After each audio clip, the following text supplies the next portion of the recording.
Okay, so we'll be continuing our study in the life of Christ, more particularly in the book of Matthew in chapter 16 today.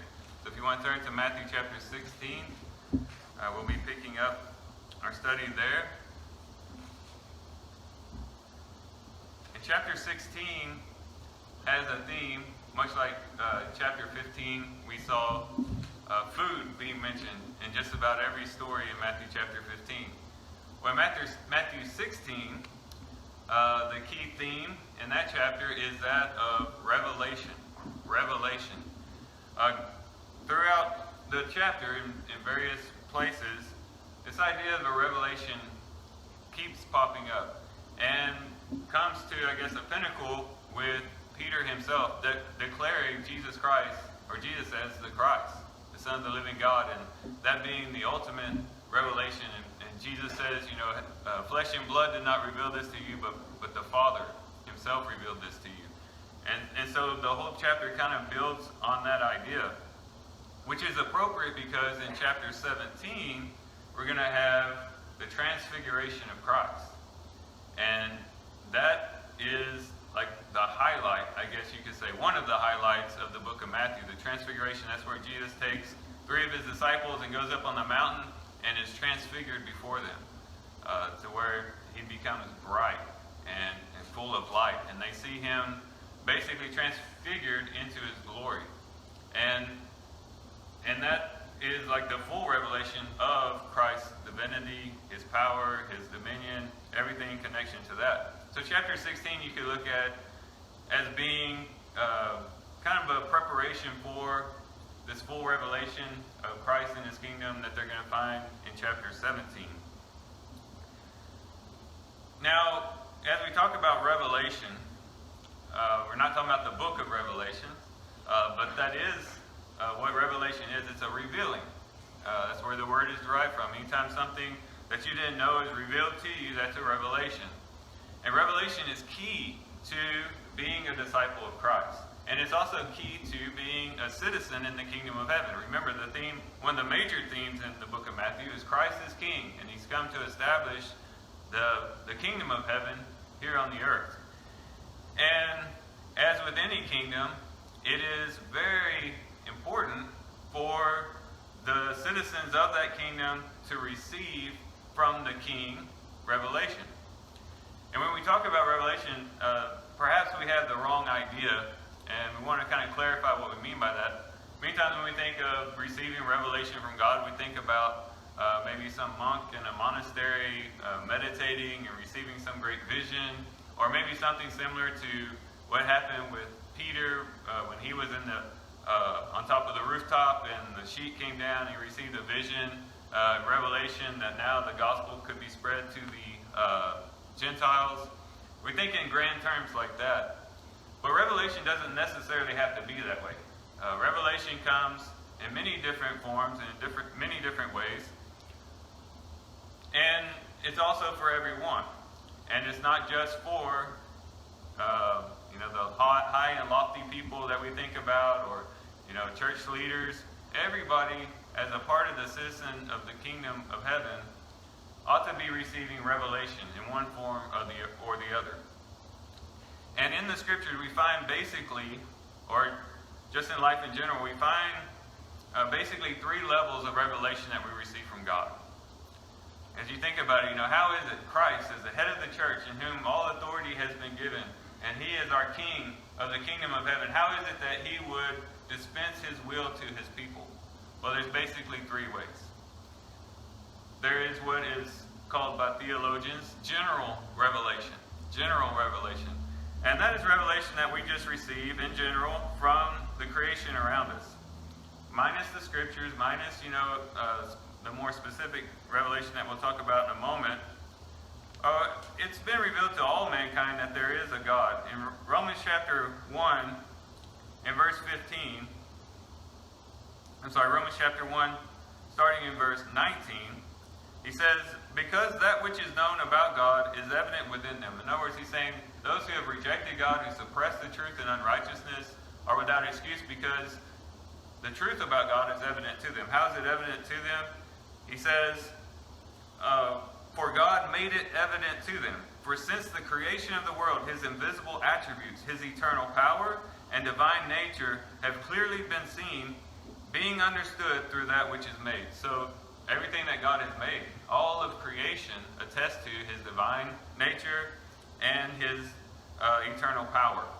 And so that's general revelation. By looking at the stars on a starry night, the Milky Way across the night sky, or a beautiful sunrise in the morning, or a beautiful sunset in the evening, whatever it might be, when we look at these things and we look at how wonderful and beautiful they've been made, we can think, yeah, there must have been someone behind it. There must have been a designer who brought it all about, who has a divine nature that is one that is not connected to this eternal, this physical world, but then also one who has a lot of power, because it would have taken an immense amount of power to bring about everything that exists.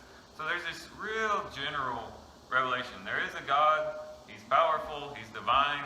Those are the general things that we learn about God through creation. But as you funnel it down more specifically, you have what theologians would call specific revelation. And they usually tie that to two things. Scriptures and to Jesus Christ himself and the teachings of Jesus Christ. God is revealed through his scriptures. Yes, we know that he is divine. We know that he is powerful. But what else can we find out about him? Why were we made? Why does things exist as opposed to not existing? What is this God's plan for humanity? What is his purpose? What is our calling in connection to that? What should we be doing? What are some instructions that we should do as we try to relate with this God that we know through general revelation? Well, the scriptures answer those questions for us and gives us a more funneled down, more specific revelation about this God. And so you have general revelation just through creation, a more specific revelation through scriptures. Also in connection to that, Jesus Christ himself, who was God in the flesh, became a visible revelation of God, manifestation of God. So those are the more specific revelations. But then you can narrow it down even more than that. Because we need to know that there is a God, that there is a divine being out there that is eternally powerful. And we also need to know kind of what his plan and purpose is and how we connect to that. But there's also times when we need to know more specific instructions even than that. That is, where do I fit into it specifically? What is it that I should be doing in serving the Lord and bearing fruit for the kingdom? You're not going to find a book, chapter, and verse dedicated to Joey Vaughan that, Joey Vaughan, you should be a preacher of the word, a teacher of the word. And I can turn to that verse and say, oh yeah, the Bible says I should teach, I should preach. Each of us have things that the Lord wants us to do, but how can we know what they are unless we receive revelation? There's a few verses that connect to this. In James chapter 1, the apostle, or James, the brother of Jesus, tells us in verse 5 that God does give wisdom to those who ask. In verse 5 it says, "But if any of you lacks wisdom, let him ask of God, who gives to all generously and without reproach, and it will be given to him." So in those moments in your life where you need wisdom, you need to know, do I turn to the right hand or do I turn to the left hand? God is there to give us revelation in the form of wisdom, to know how it is that we should operate and how we should relate to other people and just live life in general. So God gives us revelation in the form of wisdom, James tells us. Also in the book of Philippians, we're told that God even dispenses his will to us in the way that we should serve him. In Philippians chapter 2, in verse 13, Paul told the church at Philippi, "For it is God who is at work in you, both to will and to do for his good pleasure." In other words, God's at work in each and every one of us. And that work that he's doing in us is to create a will within us that's in corresponding to his will. And then also the ability and the equipping to actually do what he calls us to do. And so there in Philippians, we're told that God puts it in us to will and to do for his good pleasure. That's a more specific way in which we can follow the Lord. In the book of Colossians, the next book over, we're told that Paul prayed for the people at Colossae that they would have a better understanding of God's will. This is in Colossians chapter 1 and verse 9, where he says, "For this reason also, since the day we heard of it, we have not ceased to pray for you and to ask that you may be filled with the knowledge of his will, in all spiritual wisdom and understanding, that you will walk in a manner worthy of the Lord, to please him in all respects, bearing fruit in every good work and increasing in the knowledge of God." So how is it that we can please him in all respects? Not just generally by obeying the scriptures, but specifically in bearing fruit for him? Paul said, well, we're praying for you that you would receive the knowledge of his will in spiritual wisdom and understanding. That's a more direct way in which God directs our paths and reveals to us more specifically what he would do with us in our lives. So you can see how important revelation is as we go back to Matthew chapter 16. God has given us revelation all over the place through his creation, through his scriptures, and then as we walk in faith and trust in him as he guides us and directs us, but more specifically in our particular life circumstances, God wants to reveal his will to us so that we can be in line with his will. How could we ever say, I'm obedient to the Father, or I'm obedient to the King, Jesus, if we don't know what he wants us to do? And that's why revelation is so key in so many ways. So we need a revelation of who he is. We need a revelation of what his will is for us. We need revelation. So when we go to Matthew chapter 16, and we talk about revelation, we're not talking about something that's for that other guy or for that other girl over there. We need to make it personal. Each of us need to relate to this topic of revelation. So, the first thing that we find in connection to this revelation is the fact that revelation will be futile, it will be vain, it will be worthless if it's not met with faith. Okay? God can reveal all sorts of things to us, but if we don't receive those things by faith, then it won't do any good. Let's just read this short story at the beginning of Matthew 16, starting in verse 1, where it says, "The Pharisees and Sadducees came up, and testing Jesus, they asked him to show them a sign from heaven. But he replied to them, 'When it is evening, you say, it will be fair weather, for the sky is red. And in the morning there will be a storm today, for the sky is red and threatening. Do you know how to discern the appearance of the sky, but cannot discern the signs of the times? An evil and adulterous generation seeks after a sign, and a sign will not be given it except the sign of Jonah.' And he left them and went away." So here, the Pharisees and Sadducees come to him. And we had already seen in Matthew chapter 12, this happened before, where this question comes up. In that particular instance, it was the Pharisees and the scribes who came to him seeking a sign.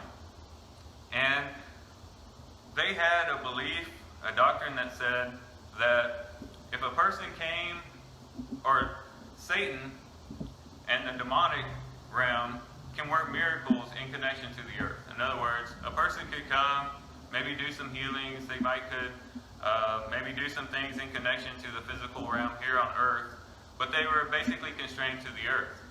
And so anyone could basically do a miraculous power here on the earth and claim that it was from God. But they believed that if a sign came from heaven, in other words, if someone could make a sign come from the sky itself, from up above, only God could do that. And so that's what they're looking for. Oh yeah, they've seen him do these miraculous signs. They've seen him heal people. They probably heard about him walk on the waters, those sorts of things. But now they're seeking something grander. They're seeking a sign from heaven that he is truly who he says that he is. And this is mind-boggling because you would think, with everything that he did, he showed power over creation, he showed power over the demonics, he showed power over sickness, he showed power over and authority over nearly every aspect of human life. And yet now they're still seeking something else. And isn't that just the easy way out? It's always easy to always be looking for something else. And sometimes maybe when you're sharing the gospel with people or evidences for the Christian faith, you might come across some who, no matter what you tell them, no matter what evidence you present before them, they're always looking for something else. Yeah, what you're saying here is right, but if only God would do this, then I would believe. Or if only I saw this occur, then I could accept Christ. And what that does is, psychologically in a person's mind, is it puts the ball in God's court. it relieves me, the person would think, it relieves me of all responsibility of believing if I can put it back on God. Well, God hasn't shown me this yet, so I'm not going to believe. Well, God's not going to, I want God to write it in the sky. If he does that, then I'll believe that he exists. And what it does is it takes, well, what they think is happening is they're taking the burden off of themselves and putting it on God. And then if they don't believe, well, it was God's fault because he didn't reveal himself the way that they wanted him to reveal himself. And it's a way of dodging, really seriously looking at the evidence, really considering what Christ has revealed and making a conclusion based on that. This is what they were doing. They saw all these evidences, the signs, as he talks about even in this context, even the timing was correct from the book of Daniel that told exactly when the Messiah would come. The signs of the time were pointing to Christ. The miracles were pointing to Christ. The teachings that he gave were pointing to Christ, but they were missing all that because they were looking for something more. And if we are looking for God's will in our lives, now to make it personal, we got to be able to receive what he gives us by faith. By faith. Otherwise, it's not going to do any good. When they came to him seeking a sign, did you just say, oh, you need that sign? Okay, let me give it to you. No, Jesus recognized the fact that even if he gave a sign in heaven, it wouldn't do any good. It would have been vain and futile. An evil and adulterous generation seeks after a sign. I'm not going to give you that sign. I'll give you the sign of Jonah. We'll talk about that in a moment. But I'm not going to give you that sign because it most likely wouldn't have done any good. They would have explained that away in some way. And if we are seeking God's will in our lives, and God clearly reveals to us what it is that we should do, that we say, I don't know. Maybe he's calling us to do something difficult, maybe to get involved in prison ministry, or maybe to be a missionary, or maybe to give a large amount of money to a particular organization, or to begin our own organization, a nonprofit organization or something, and it just seems too large, too big, too difficult, too challenging. The cop-out for us would be, well, I'm still not sure that's what God wants me to do. And to seek one more sign, one more evidence that that's what God wants me to do. As long as we keep that attitude and we don't receive the revelation that we've already received by faith, is it really going to help if God gives us one more sign and one more indicator that that's what we need to do? I'm not saying that it's wrong to sometimes go to the Lord in prayer and say, Lord, if this is what you want, make it clear to me. Remember Gideon with the fleece that he put in front of the tent? He said, if you really want me to go against this immense army, let the fleece be dry and the ground wet. And then the next day, the fleece wet and the ground dry.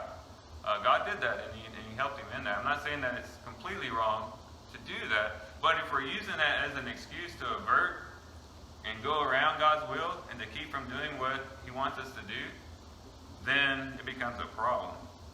And so if we want to truly be obedient to the Lord, if we're really seeking his will for our lives, we got to accept the things that he's already shown us and be able to move in connection to that. Here he says, you guys, you're able to look at the weather. You see in the evening, if it's the sky is red, it's going to be clear weather. But if you wake up in the morning and it's red and threatening, it'll be a storm today. You can detect the weather. But he says you can't discern these times. All the signs are pointing to it. More so, you have more signs for that than you do for the weather. But you trust your ability to discern the sky for the weather than discerning the times. And he says, an evil and adulterous generation seeks after a sign, and a sign will not be given it except the sign of Jonah. And we talked about that previously when this was brought up before. The sign of Jonah was the sign of resurrection. If you remember that story, Jonah was supposed to go to Nineveh, but apparently he didn't want to go to Nineveh. Nineveh was the capital of the enemies of Israel, of Assyria. And he was afraid that if he went there and preached to them, that they would actually be converted and be saved. And he didn't want that. That becomes evident towards the end of the book. But anyways, he goes in the opposite direction. And a big storm comes up, and the sailors are doing everything that they can to keep the boat from sinking. And Jonah says, hey, throw me overboard. I'm the problem. And they don't want to do it, but eventually they do. They throw him overboard, and the storm is calm, but he's swallowed up by a fish. And eventually that fish, after 3 days, spits him out onto the shore. So the idea of him being swallowed up by the fish is is a picture of death, and him being spit up into the shore is a picture of resurrection. And as we talked about before, most likely, while being in the whale's stomach, it probably bleached his skin. And so when he went to proclaim destruction to Nineveh, here's this man who survived the fish. Nineveh was named after fish. They were the people of fish. They probably served a god of fish in connection to that. And they saw this guy who overcame the fish and in a picture of resurrection, then they believed. And Christ did the same thing. He went into the tomb, rose again on the third day, and overcame death. And when people see that, that would be the attestation that he was who he said he was, and what he was saying was absolutely true. He was the Christ, the Son of God. So he said, I'm not going to give you the sign that you're looking for. I'm just going to give you the sign that has been designated by my Father in resurrection, in connection to the sign of Jonah. So our first lesson in Revelation is that if you want to receive the knowledge of God's will in your life, you got to be willing to accept it by faith and be willing to follow that wherever it goes and not constantly be looking for something else. Now the next one is very, very important because oftentimes we can be misguided by others in trying to receive what God's will is for our life. People will come in and maybe we share with them what we believe God is calling us to do or leading us towards, and they might bring in false information. This is what the scribes and Pharisees did for the disciples. In Matthew chapter 16, verse 5, it says, And the disciples came to the other side of the sea, but they had forgotten to bring any bread. And Jesus said to them, Watch out, and beware of the leaven of the Pharisees and Sadducees. And they began to discuss this among themselves, saying, He said that because we did not bring any bread. But Jesus, aware of this, said, You men of little faith, why do you discuss among yourselves that you have no bread? Do you not yet understand or remember the 5 loaves of the 5,000, how many baskets full you picked up? Or the 7 loaves of the 4,000, and how many large baskets full you picked up? How is it that you do not understand that I did not speak to you concerning bread? But beware of the leaven of the Pharisees and Sadducees. Then they understood that he did not say to beware of the leaven of bread, but of the teaching of the Pharisees and Sadducees. So here they're going across the sea. And Jesus says, Beware of the leaven of the Pharisees and Sadducees. And the disciples realized, oh no, we forgot the bread. We forgot the bread. I don't know how many times I got home from work and I forgot the bread. My wife asked me to pick up something and I forget it. That feeling of, I was supposed to do something and I forgot. And that's on their mind. So they don't even hear the part about the Sadducees and the Pharisees. All they hear is Jesus mentioned something about leaven and bread. And they become concerned. And so they're looking around and maybe Peter's asking Andrew, hey, did you bring the bread? They're kind of confused. They're concerned that Jesus is mad at them for not having bread. And Jesus says, really, guys? Don't you know what I can do? I mean, didn't you see the miracles of the 4,000, the 5,000, how many baskets you took up? Bread is not a problem for me. I'm not worried about whether you have bread or not.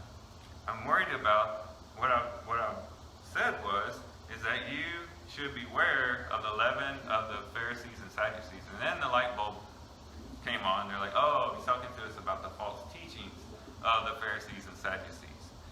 So these Pharisees and Sadducees, these are the same group mentioned in verse 1, were those who were the skeptics. They were the people who was not receiving what God was revealing at that time. They were attributing the power of Christ to demonic powers. They were trying to avert the crowds from what Jesus was teaching.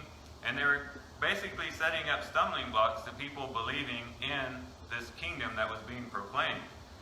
And Jesus here is giving them a warning. Beware of that leaven. And leaven is basically something that you put into a lump of dough, and it spreads throughout the whole dough. And then whenever you cook the bread, of course, it causes it to rise. The problem with leaven is that, yes, it causes the bread to rise. It makes the bread more digestible. You can eat the dough easier if you have leaven in it, and it has been raised up. But it causes corruption in the bread. It's not going to, or in the dough. It doesn't last as long whenever it has that leaven in it. That's what false teaching will do. The false teaching of the Pharisees and Sadducees here had the danger of growing and spreading throughout all the people of Israel where this kingdom was being proclaimed. And in doing so, it might have been more palatable, more easier for the people to listen to what they were saying, because basically their whole infrastructure were based upon their teachings and their ways of going about it. And you could avert being thrown out of the synagogue or being persecuted by accepting it. It would be more palatable to follow what they're saying. But in the end, it would just be corruption. It wouldn't do you any good. And Jesus is saying, like leaven is to that lump of dough, so this teaching of the Pharisees and Sadducees would be to you. And you need to be aware of it. And the same thing is true with us. One of the greatest dangers and the things that we can be most susceptible to when we're trying to receive God's will for us is to perhaps become too accepting of what people tell us. Being too open to things. We should always compare everything to Scriptures and test everything to the Scriptures. If you feel like God is calling you to do something that clearly and directly violates the Scriptures, then you can be pretty sure that that's not God's will for you. But some people who might distort or twist the Scriptures might try to lead you in the wrong direction. You got to watch out for that. In 1 Thessalonians chapter 5, in verse 19, this is what Paul told the church at Thessalonica. It says, "Do not quench the spirit. Do not despise prophetic utterances." In other words, don't just say, well, I'm not going to listen to anybody, no matter what anybody tells me. I got my own personal relationship, and I'm just going to drown everybody else out. It says, don't do that. But, verse 21, examine everything carefully, he says. Hold fast to that which is good, and abstain from every form of evil. We as a body of Christ, as a group of believers, we are to help each other out. And we are to give advice and to help people and direct each other. But we just have to be careful that sometimes people might mislead us and misguide us. Especially in our day and age where we have so many voices out there. And so many people trying to grab our attention through social media and other avenues. And it's very easy for us to become misguided and to begin to drift off into the wrong direction. Because we're listening to the voices of what people are telling us and not really focusing on what God has revealed through His Word. What Paul says here is, yes, listen to what people have to say, but examine everything carefully. Beware of the leaven, he could say. Beware of that corruptible teachings that can come in and spread throughout the church and cause disaster. Be very careful what you listen to in that respect. And so that kind of corresponds to what Jesus is saying here. We just have to be very careful. In our zeal, in our willingness to serve God, we might be too susceptible to listen to what people tell us and end up going in the wrong direction. Then we pick up in verse 13 into the next section where we have Peter's confession of Christ. Now this is a good example of revelation. And what this is going to teach us is that good, sustainable revelation comes from the Father, its source is from the Father, and it comes to an open heart who is ready to receive it. This is what it says in verse 13. Now when Jesus came into the district of Caesarea Philippi, he was asking his disciples, "Who do people say that the Son of Man is?" And they said, "Some say John the Baptist, and others Elijah, but still others Jeremiah or one of the prophets." He said to them, "But who do you say that I am?" Simon Peter answered, "You are the Christ, the Son of the living God." And Jesus said to him, "Blessed are you, Simon Bar-Jonah, because flesh and blood did not reveal this to you, but my Father who is in heaven. I also say to you that you are Peter, and upon this rock I will build my church, and the gates of Hades will not overpower it. I will give you the keys of the kingdom of heaven, and whatever you bind on earth shall have been bound in heaven, and whatever you loose on earth shall have been loosed in heaven." Then he warned the disciples that they should not tell no one, or that they should tell no one that he was the Christ. So they come to this place in the district of Caesarea Philippi, and he asks his disciples, "Who do people say that the Son of Man is?" Basically, what are people saying about me? And they say, well, some say you're John the Baptist. Remember we talked about that. Herod thought that he was John the Baptist, basically raised from the dead. Some thought that he was Elijah. There was a prophecy that Elijah would come before the great day of the Lord, and they would attribute the things that Jesus was doing to Elijah. And he says, but still others, Jeremiah or one of the prophets. In other words, one of the prophets have risen because Jesus was doing a lot of the things that the prophets were engaged in. So a lot of people were attributing him to one of the prophets.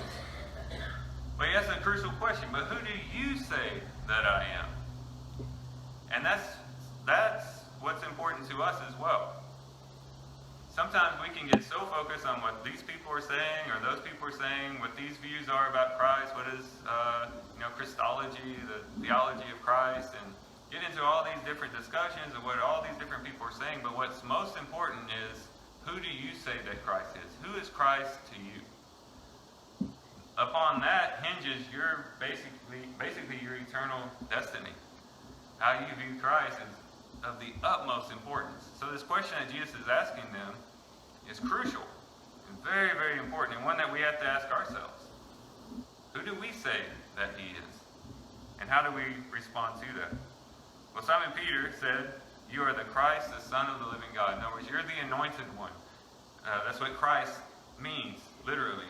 The anointed one. You are the one that is chosen by God, appointed by God, consecrated by God. The one who had been prophesied about. And you are the Son of the living God. You're the one who has come from the Father himself to this earth. You are to us Emmanuel, God with us, Son of the living God. And this was spot on. Peter was correct in what he was saying. And he had understood Christ in his true sense of who Christ is. And Jesus commends him for that. He says, blessed are you, Simon Bar-Jonah, because flesh and blood has not revealed this to you, but my Father who is in heaven. So we see that revelation that came from the Father was what truly mattered. But it was only beneficial because Peter's heart was open to receive that revelation. It's my belief that everyone whose heart is open to receive the truth will find it in some way. Remember, Christ said, a knock and the door shall be open to you. Seek and you will find. And everyone whose hearts are open to receive the truth will receive it. Whether they live in the United States, or they live in some jungle somewhere, or somewhere across the globe. If someone has a heart that's truly seeking the Lord, he's going to find a way in which they will receive the truth. And I won't go through all the stories of, practical stories of people who, in the most remotest places of the earth, in one story it was just through a radio program that just happened to get picked up in this tribe, that this person happened to hear a specific word that got his heart stirred up to seek out to get a Bible. And God has so many different ways of getting the truth to them and to reveal the truth to people that if they have an open heart, he will reveal it to them. But it comes